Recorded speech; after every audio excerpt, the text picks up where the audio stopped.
Listen, I've been working in the humanitarian sector since 2006. I worked in several countries, mostly in Africa. Unfortunately, I left judo for a long time. Judo is not available in many countries, especially in countries affected by war.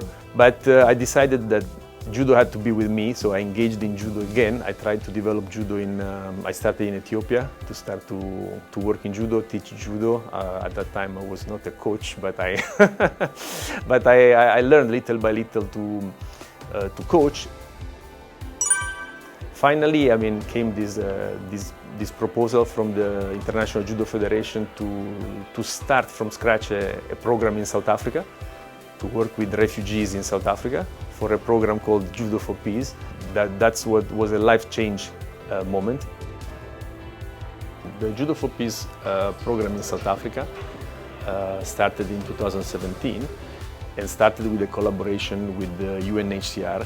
So we started in South Africa because South Africa has a significant refugee and migrant population. With judo, we have managed to reach out many people, a lot of youth.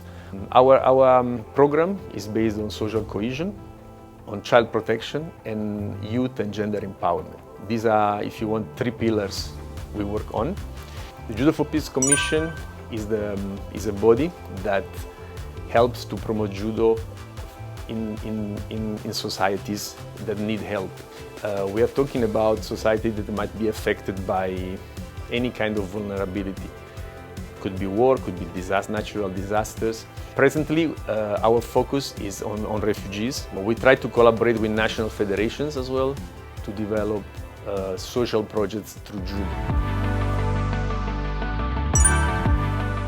Judo relies a lot on a moral code and on some philosophical ideas. One of them is the Jita Kyoei. The Jita Kyoei means self-betterment for mutual gains. In judo there is this big throw called ippon. You throw someone down, and what is taught mostly is to be humble, even in winning. So not to display too much of our happiness, because there is a respect for the people you have thrown. Judo definitely is a platform to learn how to socialize, how to live in life. Is a very good excuse, if you want, to teach important things to youth. The Judo for Peace program, to the benefit of vulnerable communities. Very important is the Judo in School program. Judo should be approached as a game, so not challenged, but rather welcoming. How not to leave a child behind. The competitiveness should come after. One of our pillars is gender balance, so empowerment of girls. Firstly is to work with coaches, to teach coaches, to make an awareness on coaches on how to coach girls. In this case, we have a very powerful online modules promoted by Nike, our donor, that's called Coaching Girls. So helps coaches to understand the needs of the girls and how to approach girls, how to create a welcoming environment for girls in the dojo. We try as well, with the help of Nike, to help them in terms of equipment, give us sport bras, give us sport hijabs for the Muslim girls as well. These are small things that help girls to feel more comfortable in what they do. Finally, I think in this case, was to provide transport to girls to go back home. The neighborhoods where we live, there is a high rate of criminality, and of course you don't want like a minor or a girl to walk alone at night. And obviously, this is part of what we do to change the mindset of people, to say, okay, girls are like boys. They have to do sport because it's important for their development, for the women they will be tomorrow. Carmi is from DRC, Congo, a refugee. I've met him, very insecure. He was victim of xenophobia. He's a very good judoka, but still not self-confident at that time. He was struggling to practice judo because, of course, I mean, as a young man, he had to provide for his family, so he couldn't come to the training, etc. But I saw his commitment, his love for the sport, and finally this achievement of the black belt meant a lot to me.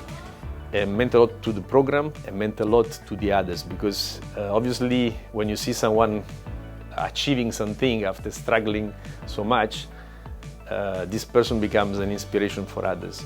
And now Carmi is helping other judoka to train for the black belt examination. I felt this as the greatest success of my life. And this is in a country where, like South Africa, where like unemployment is quite high, in particular for refugees that have not so many opportunities as others.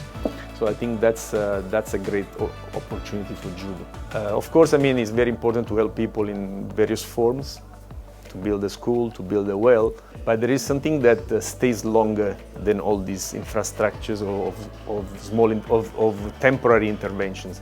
And I saw in judo a possibility to intervene and to bring benefits to people.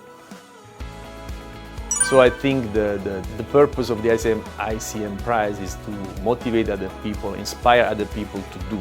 There's really a lot we can do with martial arts. And the fact that ICM creates a community that promotes best practices, encourages exchanges, is such a great opportunity.